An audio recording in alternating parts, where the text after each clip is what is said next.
Hi there, it's Karen Young from Properties S Buyers Agency up here in Brisbane, and I've got a bit of a review for you today on the Logan area of Brisbane. We've had a lot of investor interest there recently and we've bought quite a few properties there, and I just want to share this video with you so that you can get an understanding of what the area is about and the types of property that we're looking at out there. So enjoy. Now ask a Brisbaneite what they think of Logan. You'll probably hear all sorts of responses. Now traditionally it's not had the best reputation as a great place to be. It's quite blue collar, a little bit rough around the edges. Why then over the last 12 months or so have investors been flocking there in droves? Well, let's check out a few reasons why that might be the case.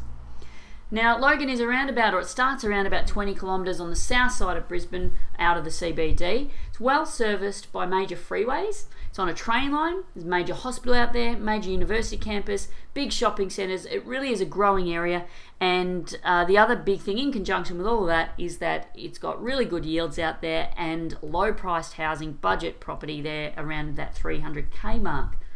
It's a large council area, there's a lot of suburbs there, but for investors a lot of the focus tends to be on the suburbs which kind of follow that train line along. So common investor suburbs would be places like Underwood, Springwood, Slacks Creek, Logan Central, Kingston, Logan Lee Marsden, Crestmead, Waterford West, Beenleigh. A lot of people tending to look in suburbs like that. In terms of the demographics, we'll have picked out one suburb here, Marsden, and we'll have a look at the demographics of Marsden just to give you an indication of the sorts of people that you've got there living in the area. Now it's mostly blue collar workers, technicians and trades, machinery operators, drivers. They're the most common sort of occupations, and the industries that really are the biggest employers: road freight transport, cafes, restaurants, takeaway foods, grocery stores. Weekly incomes are less than the median for Queensland and Australia, so it is that sort of lower socio-economic bracket. Public transport not a huge factor for the lives of people they're getting to work. Mixture of single and married, predominantly couples with children. Median age is 27. Country of birth 65% Australian. There's a large contingent of New Zealanders. Also some people from England, over 2.7%, and 2.1% from Samoa.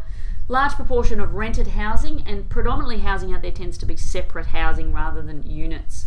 In terms of the numbers, just looking quickly at some of the numbers of those investor type suburbs we talked about, you can see that medians really go from about 247 all the way up to 464 in Underwood.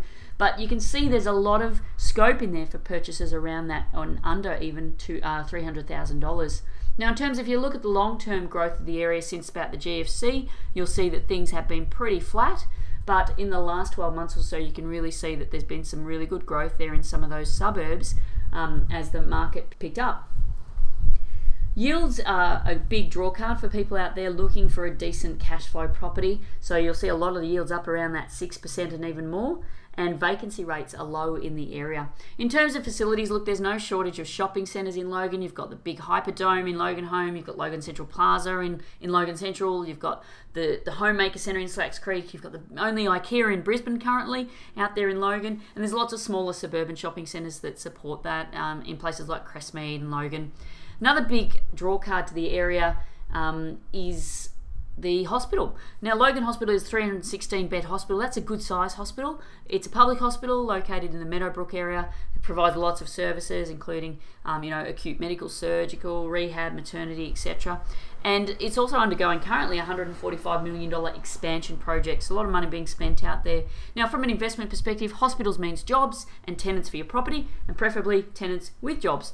So transport-wise, the Beenleigh train runs through several of the suburbs and has stations in Woodridge, Kingston and Logan Lee. Bus services tie in with the shopping centres and the train stations in the other sort of suburbs. And also there's been a draft city plan in council that the council has developed, and it's currently in the review phase following a major public consultation. It's a pretty dry read, over about 1,300 pages worth, but a skim over it can give you some interesting points on major character and uses of each suburb and the plans for those suburbs as well. There's also tertiary facilities in the area, so you've got a large campus of Griffith University and a big TAFE campus as well, and lots of schools and things like that.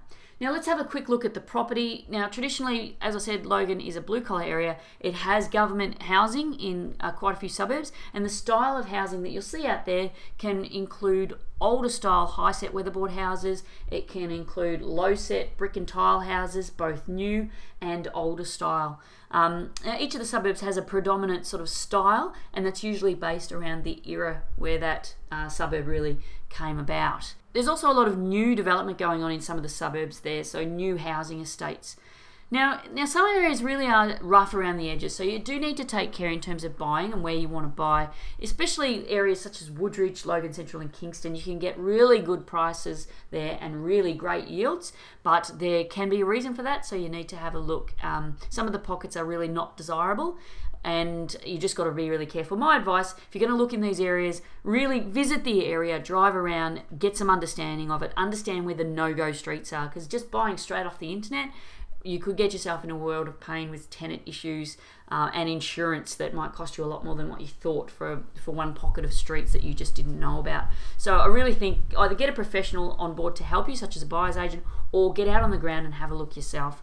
Now in saying that, there's also some really neat and tidy family oriented areas that you'll get a really good little property in, and I'm going to just really quickly whiz through a couple of examples that we've purchased recently. So for this one, a client was looking for something neutrally geared at 80% LVR in a good location with depreciation, low maintenance, and under 350,000. So we ended up purchasing this little 4-bed, 2-bath, 1-car garage, low set brick and tile, 2003 build, and the asking price was 349,000. We paid 336,500 for it. It's now rented at 370. Now it's a great land size, a newer style house, low maintenance, good depreciation, and this was in a really nice area, owner occupied, good pricing around here for houses, and this one really suited our client. He just wanted not to have to worry about tenant issues and something really good. Negative $60 a week at 100% LVR with 6% interest. We like to do our numbers quite conservatively using 6% interest at present. And in terms of how this property panned out for him, he was borrowing at 80% LVR, and it would be about negative $8 a week at 6% interest.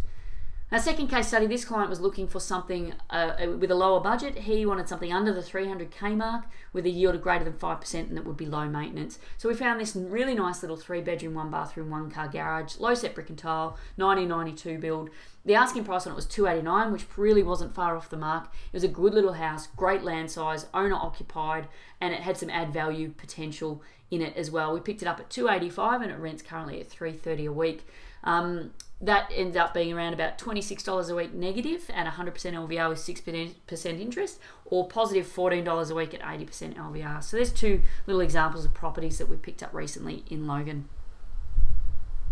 Well, I hope that you enjoyed that video review of the Logan area in Brisbane. If you would like to have a chat about your property requirements, you need some help up here, be happy to talk to you. Feel free to give us a call. The details will be on the screen here, and I'd love to have a chat to you about property and investment.